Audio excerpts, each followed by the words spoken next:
Category में आते हैं। और परंपरागत संसाधन के बारे में हम लोग काफी कुछ जानते हैं, मगर जो गैर परंपरागत संसाधन है, किस तरह से हम क्रिटिकल मिनरल्स को निकाल सकते हैं और उनका राष्ट्र के विकास में उपयोग कर सकते हैं, इसलिए मैंने इस विषय को चुना है।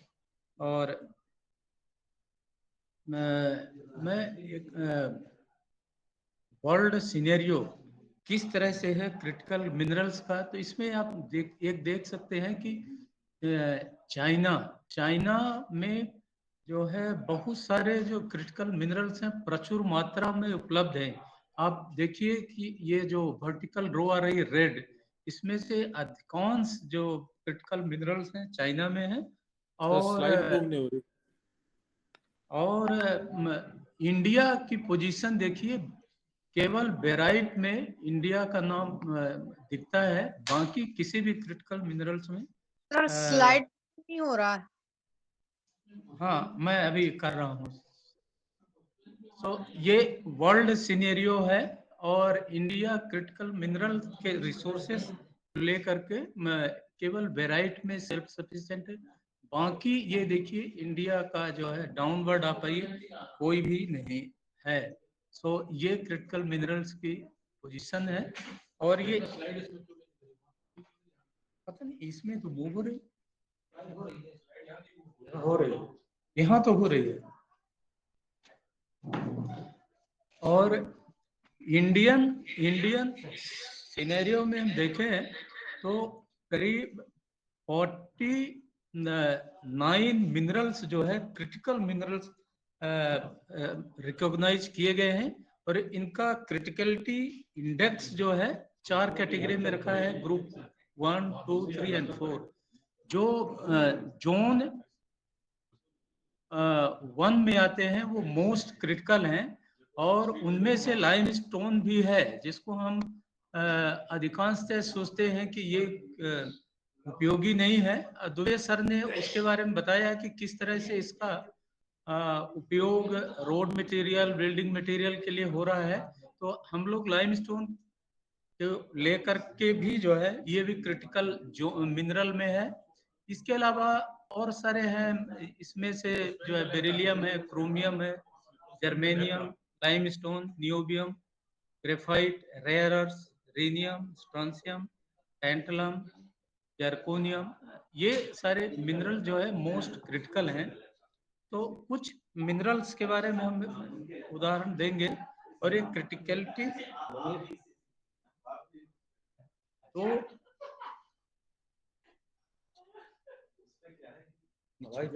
हाँ, बड़ा मत कर। ओके, तो ये क्रिटिकलिटी जो है 2 पैरामीटर पे डिपेंड करता है, एक है डिमांड और दूसरा सप्लाई। तो उस संदर्भ में जब इंडिया ने या और कंट्रीज ने तय किया कि 2050 तक कार्बन इम्प्रिंट को खत्म करना है, so we should go completely clean with reference to the carbon footprint in the environment, and in that context critical minerals assume tremendous significance. नीचे है, आगे चलिए। और ये जो है कुछ मैं उदाहरण जो है पूरा तो नहीं बता पाएंगे, जैसे रेयर अर्थ में इसमें नियोडेमियम, आयरन, बोरान, परमानेंट मैग्नेट, इसका उपयोग बहुत सारे क्षेत्र में है, विशेष रूप से जो है क्लीन एनर्जी क्षेत्र में। जैसे अभी इलेक्ट्रिक व्हीकल हम लोग देख रहे हैं, तो 2050 तक कार्बन फुटप्रिंट को जब हमने खत्म करने का ये डिसीजन लिया है, तो उसमें ये neodymium, iron, boron, magnet, electric vehicle है, देन टर्बाइंस है, देन बहुत सारे इसके उपयोग हैं। और बिग वे क्लीन एनर्जी के लिए जब हम आगे बढ़ते हैं तो ये परमानेंट मैग्नेट की सबसे बड़ी उपयोगिता है। इसीलिए रेयर अर्थ का एक एग्जाम्पल मैंने यहाँ पे दिया है, बाकी क्रिटिकल एलिमेंट्स का उपयोग देने लगेंगे तो पूरा समय उसी में चला जाएगा।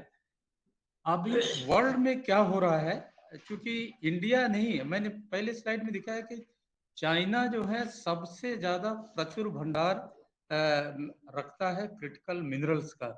तो China versus rest of the countries, तो किस तरह से सभी कंट्रीज जो है क्रिटिकल मिनरल रिसोर्स में वृद्धि के लिए लगे हुए हैं। तो इसमें कुछ उदाहरण जैसे देखिए, US plans to spend big on critical minerals, choosing where isn't easy, जहां पे कठिन है वहां से भी क्रिटिकल मिनरल रिसोर्स ऑगमेंट करने के लिए यूएस का प्लान है।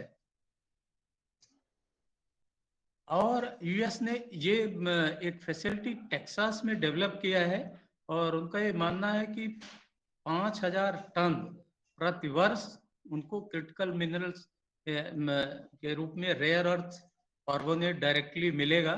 सो ये फैसिलिटी जो है उन्होंने वेस्टर्न ऑस्ट्रेलिया में कोलैबोरेशन के साथ डेवलप कर रहे हैं।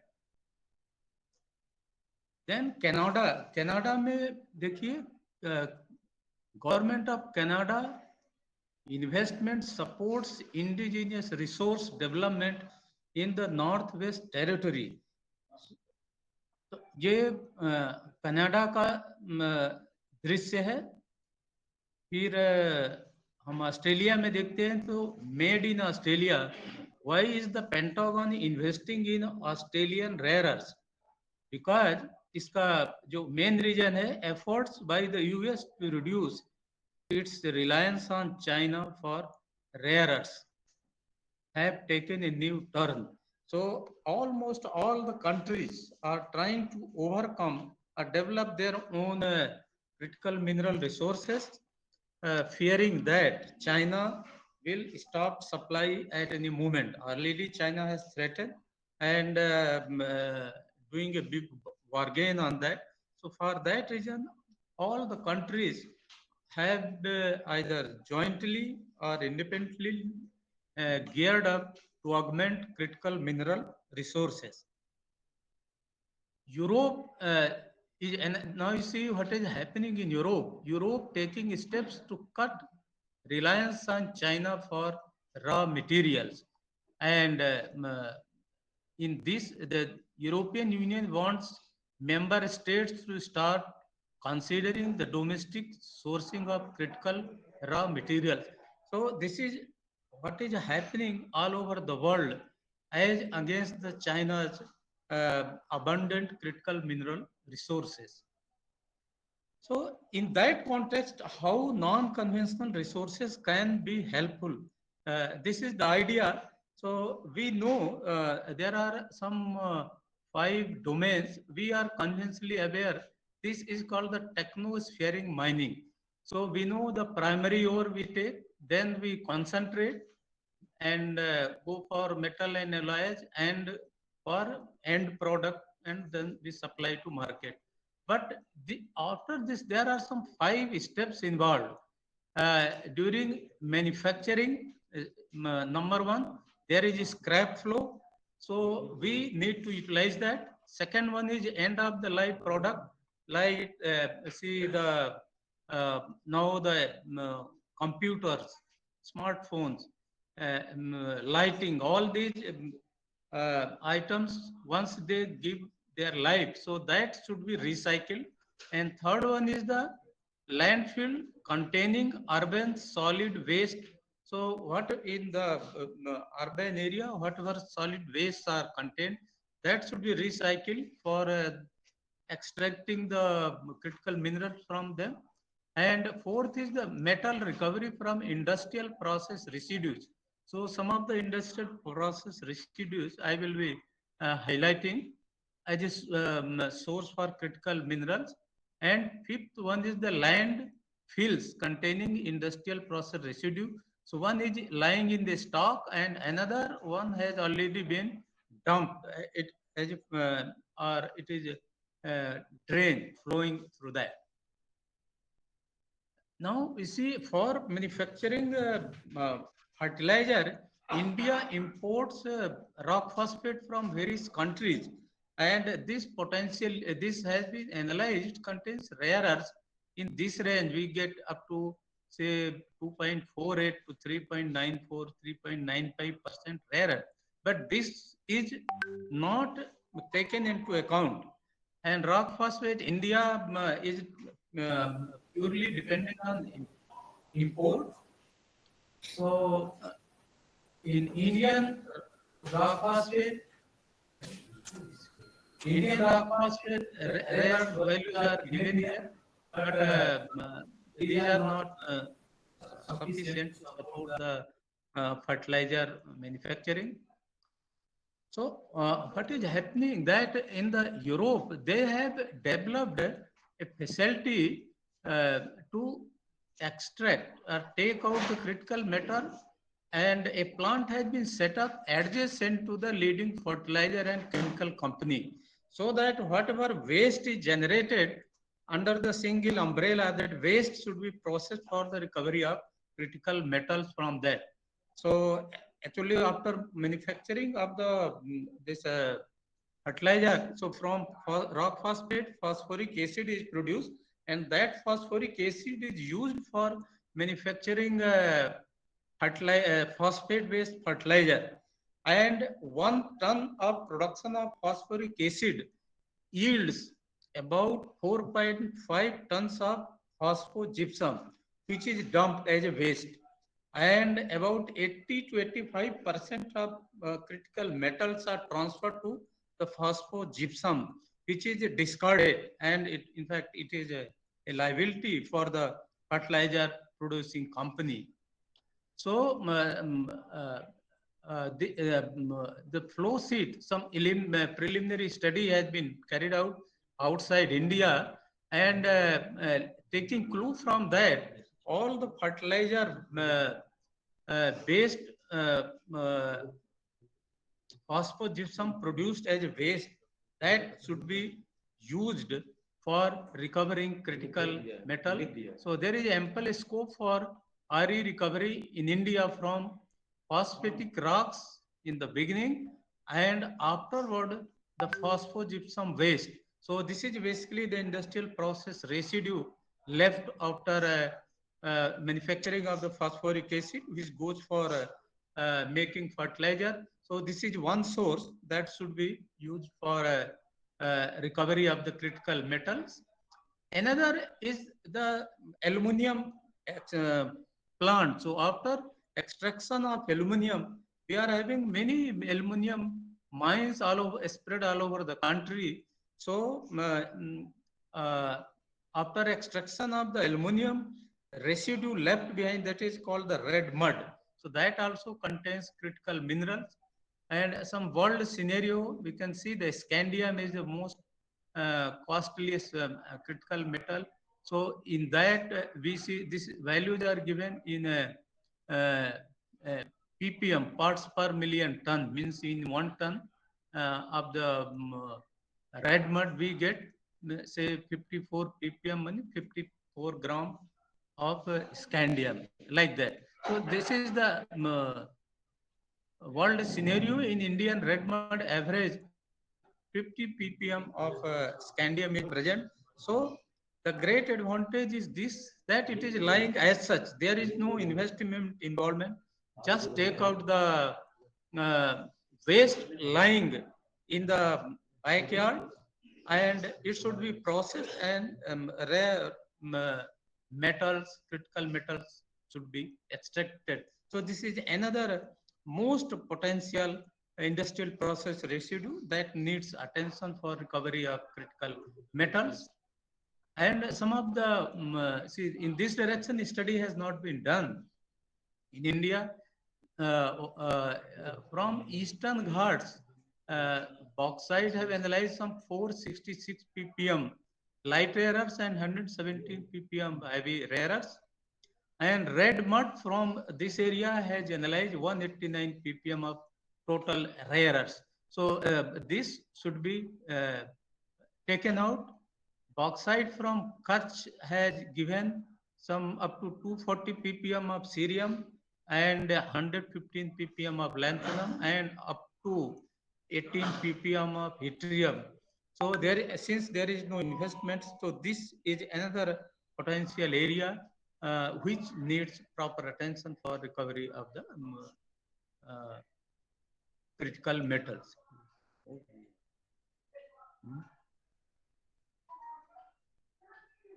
Amit?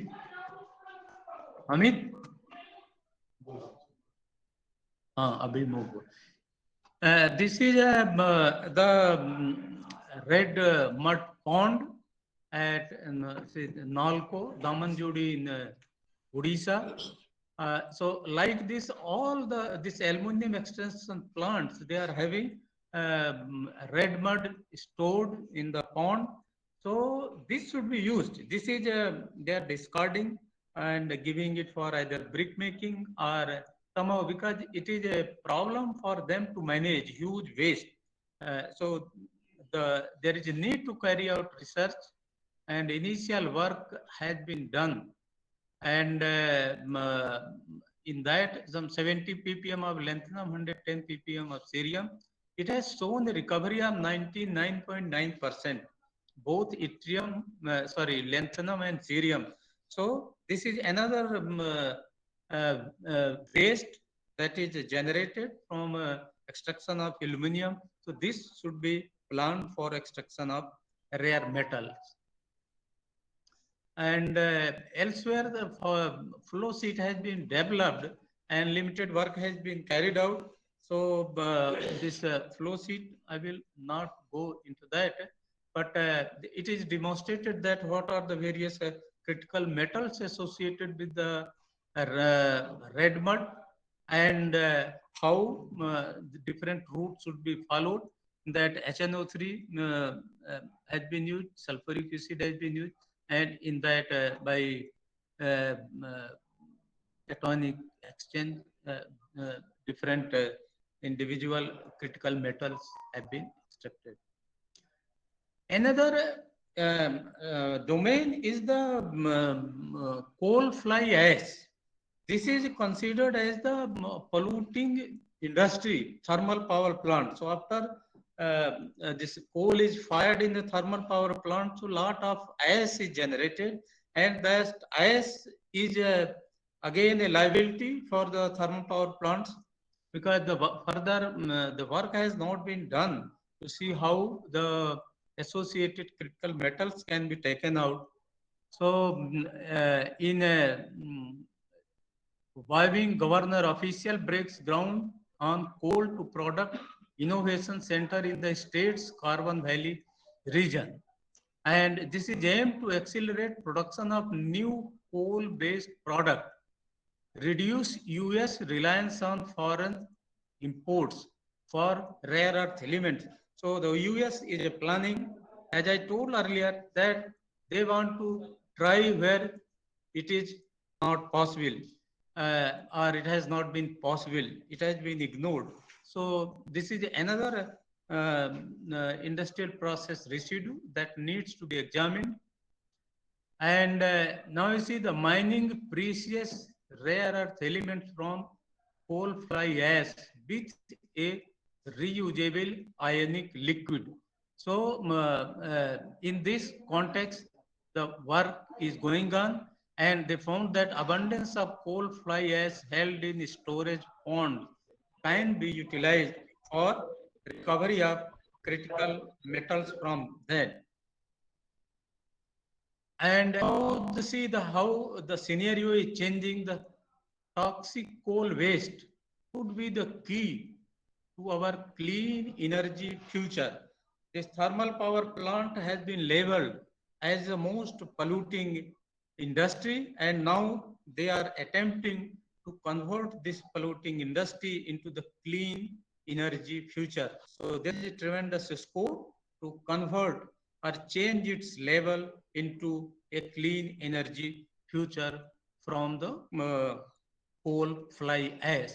And in a pilot plant scale, what they have done, they have set up a solar energy field close to the thermal power plant in Germany. So we can see this solar panels, and this is the thermal power stations in the Germany.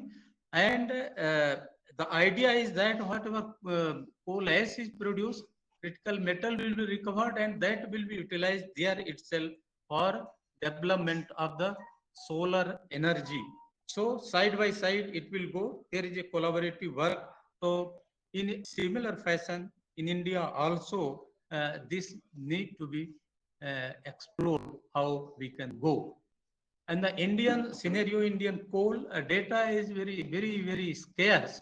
But in Asansol coal field, West Bengal coal has been analyzed, some 310 ppm of light rare earth, 40 to 50 ppm of heavy rare earths, and coal ash has shown 800 ppm of light rare earths and 200 ppm of heavy rare earths.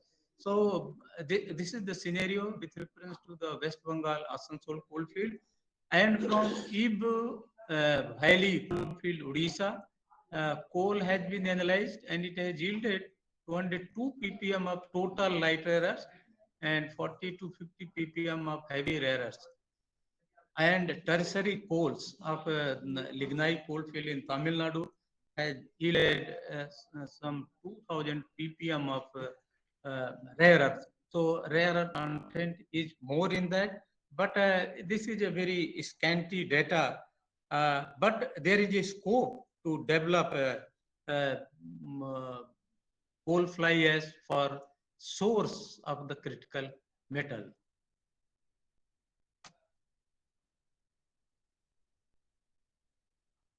And in the coal fly ash of lignite, some work has been done. And in that mixed rare earth precipitate has been obtained with 100% precipitation efficiency. So whatever rare earth is there, it can be precipitated, and then that can be purified up to 6.7% total rare earth hydroxide and 1.7% yttrium hydroxide has been precipitated. And it is believed that there's some 400 ppm presence of the total rare earth in the coal fly ash makes it economically viable for extraction of the critical mineral. So values up to 2000 ppm have been obtained. So this is another domain which can form a potential resource for recovery of the critical metals from coal fly ash. And this is what I have shown in earlier slide, that Germany, they have planned to convert this polluting industry into clean energy future by extracting these critical metals from the coal fly ash. So there is a scope for attempting in similar way in India also. Then after we recover the critical metal, there is a need. There is need to have an innovative technique, metallurgical program to separate the individual rare earth. So the Commerce expands metallurgical program at its Ashram rare earth deposit. So simultaneously, we need to carry out innovative research to processes. Extractive metallurgy is equally important once we take out from that industrial process residue. So we get in the raw form, so this need to be purified and made worthy for the applications in the various valuable products. Along with that, see, the countries need multifaceted approach to securing rare metal. So rare metal does not mean only the rare earth. Along with that, there are other rare metal. So environment single faceted approach is not going to be rewarding. There has to be a multifaceted approach for securing rare metal from various conventional as well as non-conventional resources. And in that, Dubey sir was mentioning about the environment. So environmental collaboration. So there should be a collaboration with the environmental bodies, because ultimately they come in the way of preventing resource exploitation. So the work should be done, multifaceted approach, multidisciplinary team need to work together, and in that environmental people must be involved, or there should be collaboration with the environmental bodies, and also the local people, those who are the natives where exploitation is to be done. So this collaborative approach will pave the way for smooth functioning of the project. And just to give the again the scenario in terms of the production of the rare earth magnet, which country is dominating, about 87% production comes from the China. Now we can see the magnitude of dominance of China in the world market. And next is 8.8% Japan. Japan is far, far below, and the rest of the country 4.2%. And because of this, all over the world, there is a feeling that we should become independent, we should develop our own resources, even from the areas where it is not thought of, or where it is difficult. So with this, I conclude my presentation, and the concluding remarks, I would say that integrated innovative approaches and skill development in all sectors, they should be taken care. Then there should be innovative hydro and extractive metallurgy and refining, purification and value addition. This value addition is most important, because we take out the raw material and send to other country for value addition, then import at exorbitantly higher cost. So indigenous value addition is must. This rare earth magnet is another. There are other, even steel also. Steel, we say that we export iron at low cost and import steel at very higher cost. So value addition is a must in all mineral based industry, and research results should be deployable on the commercial scale.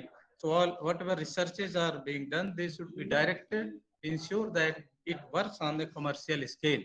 A multidisciplinary team be part of the entire supply chain of the mineral resources, and all this approach will lead to pave the way for Atmanirbhar Bharat. With this, I thank the organizers for giving me opportunity to give my presentation. It's a great honor to present it in the front of my Guru, Dubey sir. Sir, I am very delighted to see you here. It's a great honor to me, and I express my deep gratitude. Thanks to all the participants, all the attendees for patient listening. Thank you very much. धन्यवाद सिंह साहब।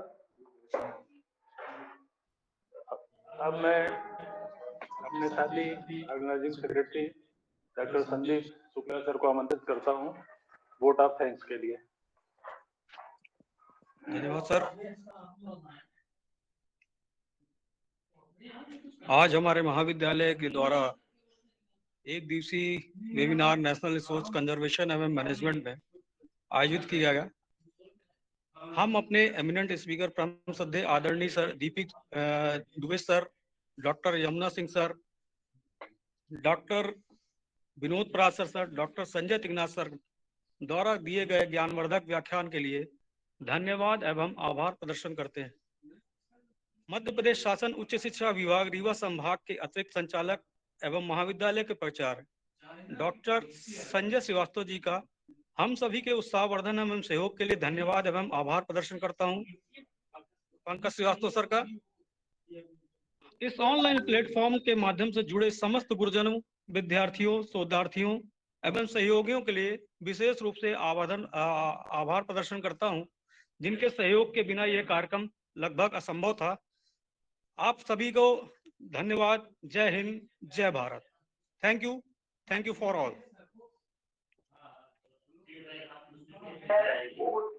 अभी feedback link भेज दी जा रही है। कृपया सबका अनुरोध है कि फीडबैक लिंक जरूर सबके शामिल होने के लिए पुनः मैं अपनी तरफ से धन्यवाद।